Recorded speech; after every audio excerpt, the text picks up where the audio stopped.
سورہ مبارکہ بقرہ ہے، آیت نمبر 259 ہے۔ آیت بہت مختصر ہے اور عظمت سیدہ کا بیان ہے۔ ارشاد ہو رہا ہے وَمَن يُؤْتِ الْحِكْمَةَ، اور جسے حکمت عطا کی جاتی ہے، فَقَدْ أُوتِیَ خَيْرًا كَثِيرًا، پس اسی کو خیر کثیر بھی عطا کیا جاتا ہے۔ اب یہ تو آیت کا ظاہری ترجمہ ہے۔ جسے حکمت عطا کی جاتی ہے، ایک کو ختم کر دو سیدھا سیدھا، میں تو گلے سے نہیں پڑھ رہا ہوں، ایک صلوات پڑھ لیں ذرا محمد اللہم صل علی۔ اس جسے حکمت عطا کی جاتی ہے، وَمَن يُؤْتِ الْحِكْمَةَ،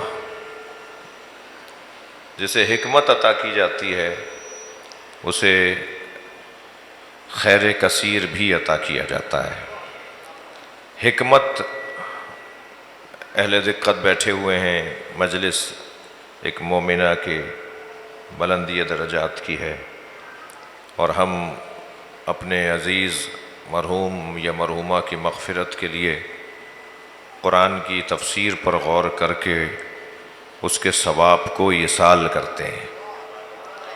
میں ایک جملہ کہتا ہوں کہ قرآن پڑھ کر بخشنے کا ثواب ہے، تو قرآن سمجھ کر بخشنے کا ثواب کیوں نہیں ہوگا؟ یہ جو مجلس ہے نا، یہ قرآن سمجھ کر بخشنے کو کہتے ہیں۔ صلوات پڑھ لیں ذرا محمد وآلہ۔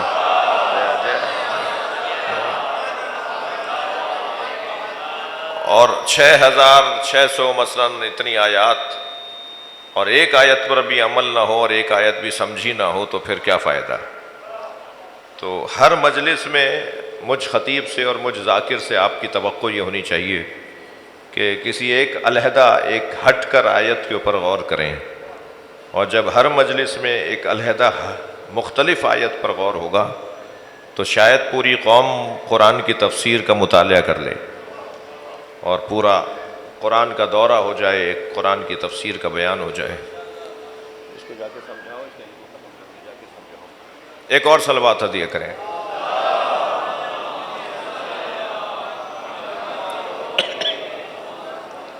بات شروع کروں؟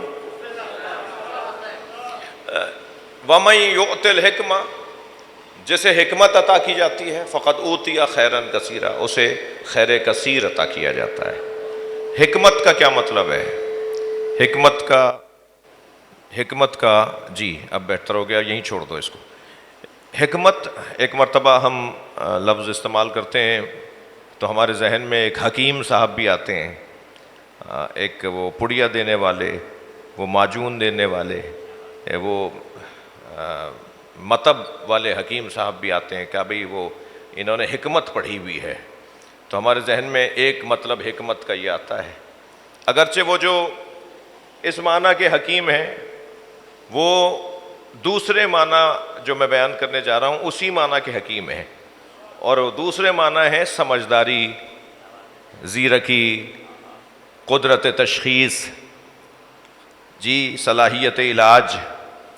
جب کوئی طبیب یہ جانتا ہو کہ اس کو مرض کیا ہے، جب وہ جان لے گا کہ اس کو مرض کیا ہے، تو پھر وہ طبیب علاج بھی اچھا کر پائے گا۔ البتہ آج کا طبیب، ڈاکٹر صاحب تشریف فرما ہے، آج کا طبیب اور ماضی کا طبیب ذرا کچھ مختلف رہا۔ ماضی میں علاج مرض کرنے والا بھی وہی ہوتا تھا جو تشخیص مرض کیا کرتا تھا، یعنی جو تشخیص مرض کرتا تھا وہی علاج مرض بھی کرتا تھا۔ مگر آج ذرا کہتے ہیں کہ ترقی ہو گئی ہے، تشخیص مرض کا طبیب اور ہے، علاج مرض کا طبیب اور ہے۔ وہ بدن کے توازن کو بتانے والا یا عدم توازن کو بتانے والا طبیب اور ہے کہ یہ ٹیسٹ کروا لاؤ، یہ چیک اپ کروا لو، یہ ٹیسٹ کروا لو، اور پھر وہ لکھ کر دیتے ہیں، وہ رپورٹ آتی ہے کہ ان کے بدن میں کیا کیا چیزیں کم ہیں اور کیا کیا چیزیں زیادہ ہیں، اور پھر ایک اور ڈاکٹر ہوتا ہے جو ان زیادہ اور کم چیزوں کو متوازن کرتا ہے دوائیوں کے ذریعے سے۔ تو اس ڈاکٹر کا کام تھا بیماری کی تشخیص اور ایک اور ڈاکٹر کا کام ہے بیماری کا علاج۔ میں کہتا ہوں کہ یہ جو آج طب نے ترقی کی ہے، جو ہماری روحوں کے طبیب ہیں وہ اللہ کے ہاں شروع سے ہی ایسے ہیں۔ امام حسین اور امام حسن دونوں بھائی طبیب ہیں، طبیب امت مصطفیٰ ہیں، طبیب انسانیت ہیں۔ امام حسن نے تشخیص مرض کر کے صلح کے ذریعے سے بتایا کہ امت کو غفلت کی بیماری ہے، اور امام حسین نے کربلا میں جا کے امت کا علاج کیا ہے۔ بھائی صلوات پڑھ لیں محمد و آل محمد۔ جی، امام حسن کی صلح کے ذریعے سے پتا چلا کہ امت کو ایک بیماری لگی ہوئی ہے، اور اس بیماری کا نام ہے غفلت۔ یہ دیکھ کچھ اور رہے ہیں اور ہے کچھ اور۔ یہ بظاہر تو آنکھیں کھولے ہوئے نظر آ رہے ہیں مگر ان کی آنکھیں بند ہیں۔